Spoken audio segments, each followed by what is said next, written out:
We're looking at 7 Sympathies ahead of our second race. Folly Sanctuary.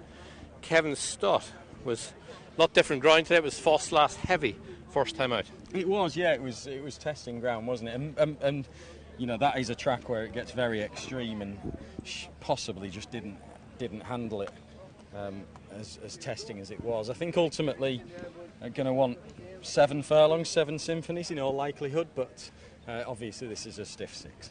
Okay, drop back. We'll pick up a couple of bells about the sound. Redef, Charlie Fellows, and David Egan. Yeah, who's, I think, market leader. He certainly was last time. I checked the market, Redef. I think he's been really well backed actually now. Still learning his job a bit at Carlisle last time out when he was behind Northern Ticker. Obviously he's a highly regarded horse, so that Carlisle run and form might not be too bad. Number 5 is a newcomer for Carl Burke, Invitorio. Yeah, debutant, cost 55,000 as a yearling. Sprint bred horse, Invitorio, big strong individual as well. Okay, we'll go 2 back if we can, pick up 4, Fort Augustus. Yeah, he ran a really nice debut run at Newmarket on the July course, and then just probably a bit keen in front on softer ground at Ascot last time out and didn't see his race out. I think coming back onto a quicker surface will help. Okay, make it way down for the second. They won't go because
To Pontefract, their next race is not too far away.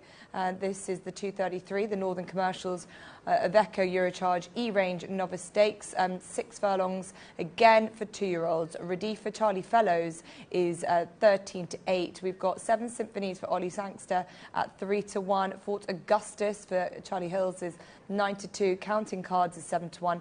14-1, bigger the rest. Got to start by saying a big well done to Martin Dixon for a nice winner upper air. I'm sure he's enjoying the celebration of that, and now got this 2-year-old race to get his teeth into.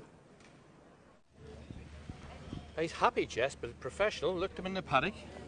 Well done, nice performance. Yeah, no, it's exciting. He looks a smart horse, doesn't he? So I'm sure people will hear a fair bit about him again. Second well in the convivial. Yeah, no, I mean, he'd been doing the right things, and obviously we felt like Bambalan might be tough enough to beat, but knew that he went up there with a chance of running a nice debut, but didn't really expect him to do what he did. But certainly very exciting, Niall, and onwards and upwards. But there's some more excited owners at home with these 2-year-olds about to go into the stalls as well. Red F strongly backed in the market. He's twice raced. It was a good race that he ran in, I think, up at Carlisle last time out when Northern Ticker beat him. I know Michael Dodds and Paul Mulrennan hold Northern Ticker in very high regard, so it probably wasn't a bad race last time. No, Paul Mulrennan said afterwards in an interview, this is exciting young horse he's rode in a few seasons. Yeah, I heard that, yeah. So we'll see. I mean, to be fair, Red F never really landed a blow on that race in terms of troubling the winner at any point, and he was beaten over 3 lengths, but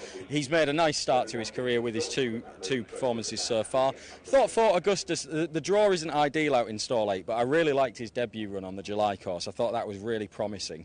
And then he went to Ascot. It was quite soft ground. He probably was a bit too keen without a lead, and he ended up making his own run in and was a bit gassy in front, and he just didn't quite last home. But I think both of Fort Augustus's runs have suggested that he's got plenty of ability as well. So the draw could have been kinder. He's stuck a bit wide, but certainly wouldn't rule him out here of maybe having the early pace to overcome that draw. I thought 7 Symphonies really looked hard. I think he'll continue to improve it. Obviously, it was heavy ground at Foss last. Very different surface. Yeah, he's a rangy horse, plenty of substance, isn't he? And you can see why he cost 220,000 as a yearling. I suspect he's going to want a bit further, but this is a stiff track. He might get away with a trip around here. Okay, loaded fairly quickly here. Counting Cards goes in, having a start for Ed Bethel. PJ McDonald, I'd say PJ back in action today. The favourite will be one of the last two, stall 1. And that would be pretty much good to go. So he's back up to Richard and get the call. Certainly Rediff to go forward. Not sure whether there's another one lurking out the back. But Rediff is moving into the inside stall. Rediff goes forward. And there is one more, which is Keats House for this Northern Commercials Iveco Eurocharge E-Range Novice Stakes. Over 6 furlongs. The 2-year-olds are all loaded away. And they're off. Newcomer Invitorio, a little slow into stride and rather dived out to the right-hand side. Keats House and up the running rail, Rediff are the first 2 to show. Keats House with the lead from Fort Augustus wider out, Apache Green in the double green. Rediff now takes the trail with double parked. Counting Cards comes next from 7 Symphonies. Invitorio and the outsider Fastnet Jenkins is at the back of the pack. So Fort Augustus crossing out from wide, right up there with Keats House, and between the pair, the green jacket of Apache Green. Rediff in yellow on the running rail in 4th, head of double parked and Counting Cards. 7 Symphonies in the pale checks, has 2 behind. They are Invitorio and Fastnet Jenkins as Keats House and Fort Augustus lead the turn. Rediff in 3rd place alongside Apache Green. 7 Symphonies pushed up with Counting Cards. Then behind these double parked Invitorio and Fastnet Jenkins is now last of all. So turning for home, Fort Augustus challenged on the left-hand side by Apache Green. Then Counting Cards. Rediff struggling to get on terms. Then 7 Symphonies. Keats House fading up the rail. It's Apache Green for Kieran Fallon and William Haggis, who has the lead from Fort Augustus. Counting Cards is staying on strongly towards the outside, but it's Apache Green who has the lead. Apache Green puts William Haggis on the verge of a century of winners. Hands of Kieran Fallon beat Counting Cards, Fort Augustus behind those 7 Symphonies, and Rediff slightly disappointing, only in 5th place. Yeah, they won the Haydock Sprint Cup over the other side of the Pennines. This side it's Apache Green, a couple of weeks on. Second start for Simon Muneer and Isaac Swade. Much different ground as he made his debut on a false last. He's won today. And he beats the second place Counting Cards. Despite having a stare run, still looks like he's a work in progress. He's shipped nice and Red Bethel and PJ McDonald. Yeah, much better with the one behind him, much more switched on today.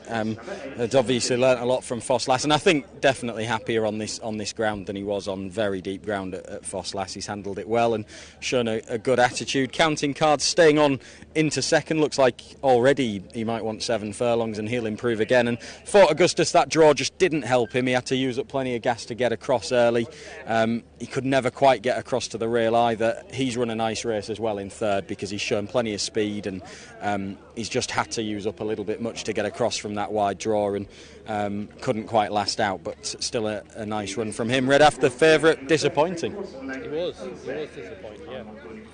These back end tools are going to sort of make their way into handicaps. I don't know, that's what we're dealing with here. Yes, I think so. I think it's it's a race with more handicap prospects than horses that will be running in listed company in the short term. Okay, Apache Green wins her second.